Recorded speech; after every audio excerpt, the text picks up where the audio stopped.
নমস্কার বন্ধুরা, আমিষ পেলে নিরামিষ পরিবারে আপনাদের সবাইকে শুভ রথযাত্রার আন্তরিক প্রীতি শুভেচ্ছার ভালোবাসা জানিয়ে একটা নতুন রেসিপি নিয়ে চলে এলাম। তিল ঢ্যাঁড়স।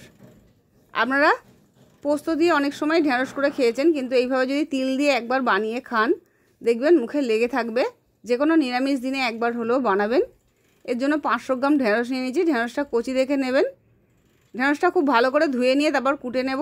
2টো টমেটো নিয়েছি, পরিমাণ মতন তিল নিয়েছি, 5টা 6টা কাঁচা লঙ্কা নিয়েছি আর সামান্য একটু আদা নিয়েছি। এবার কড়াতে সরষের তেল দিয়ে দিলাম। দিয়ে একটা তেজপাতা, 2টো শুকনো লঙ্কা আর সামান্য একটু 5 ফোড়ন দিলাম আর সামান্য একটু হিং দিলাম। যেহেতু নিরামিষ ভাই করছি অবশ্যই একটু হিং দেবেন। যখন হিঙের সুগন্ধ বেরোবে তখন এর মধ্যে কেটে রাখা ঢ্যাঁড়সটা দিয়ে দিলাম। ঢ্যাঁড়সটা অবশ্যই কাটার আগে ভালো করে ধুয়ে নেবেন, তাহলে হরহরে ব্যাপারটা কম থাকবে, খেতেও ভালো লাগবে। আর এতে প্রচুর পরিমাণে প্রোটিন থাকে। প্রোটিন বা যে উপকারগুলো থাকে আপনি যদি আগে ধুয়ে নেন তাহলে উপকারটা আপনারা সরাসরি পেয়ে যাবেন। সবুজ শাকসবজি শরীরের পক্ষে খুবই উপকার। আর ঢ্যাঁড়সের তো প্রচুর পরিমাণে আয়রনও আছে।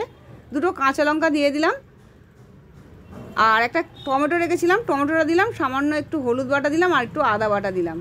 দিয়ে ভালো করে নাড়াচাড়া করে নেব একটু লবণ দিয়ে। এভাবে নাড়াচাড়া করে একটু ভাজা ভাজা করে নেব। যখন একটু হালকা ভাজা ভাজা হয়ে যাবে তখন বেটে রাখা তিলটা দিয়ে দিলাম। তিলটা দিয়ে বাটিটা ধুয়ে একটু জল দিয়ে দিলাম। দিয়ে খুব ভালো করে কষিয়ে নেব।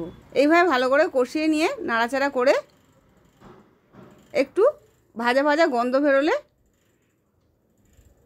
এইভাবে নাড়াচাড়া করে নিয়ে তারপর সামান্য একটু চিনিও দিয়ে দেবো। স্বাদের ব্যালেন্সের জন্য অবশ্যই একটু চিনি দেবেন।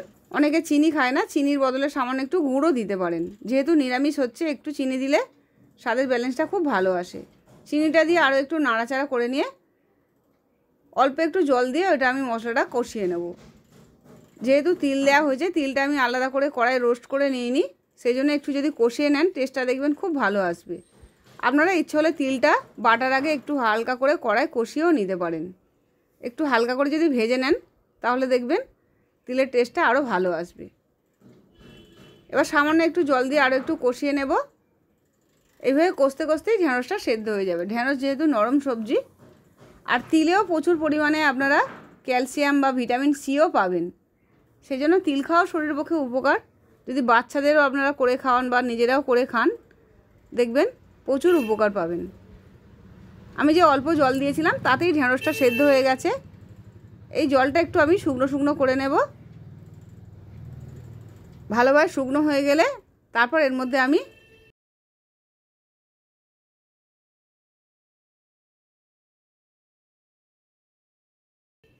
লবণটা একটু কম হয়েছিল, সামান্য একটু লবণ দিয়ে দিলাম।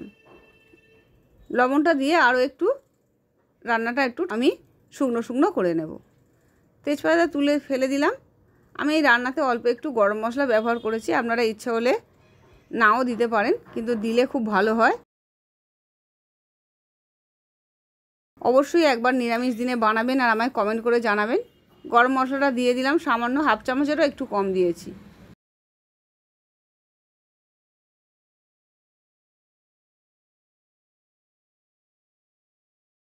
গরম মশলাটা দিয়ে একটু নাড়াচাড়া করে আরও একটু শুকনো করে নিলাম। এই রসটা একটু শুকনো শুকনো হলেই খেতে ভালো লাগবে। এটা আপনারা ভাত, রুটি, পরোটা সব কিছুর সঙ্গেই খেতে পারবেন।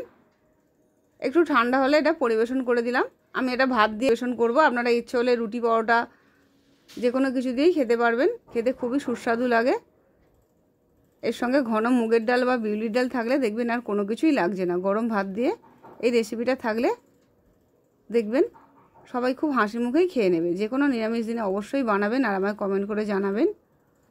ভালো লাগলে লাইক শেয়ার করবেন আর সাবস্ক্রাইব করতে ভুলবেন না। ঢ্যাঁড়স দিয়ে আর কি রেসিপি দেখতে চান আপনারা অবশ্যই জানাবেন। আবার ফিরে আসবে এরকম নতুন নতুন রেসিপি নিয়ে।